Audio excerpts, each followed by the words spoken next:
हाँ सुने हैं। गा दो तो एक लाइन।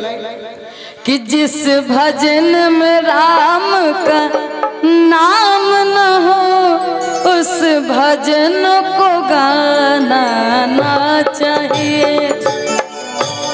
चाहे बेटी कितनी प्यारी हो लाडली हो, उसे घर घर घुमाना ना चाहिए। सही चाहे बेटा कितना प्यारा हो उसे सर पे बिठाना ना चाहिए। बाकी एगो तुकबंदी देता नहीं, बंदिश है बंदिश। राधिका जी अपना कन्हैया जी के शिकायत करतारी होली में। कैसे करतारी? का कहतारी? का कहता रे? रुको।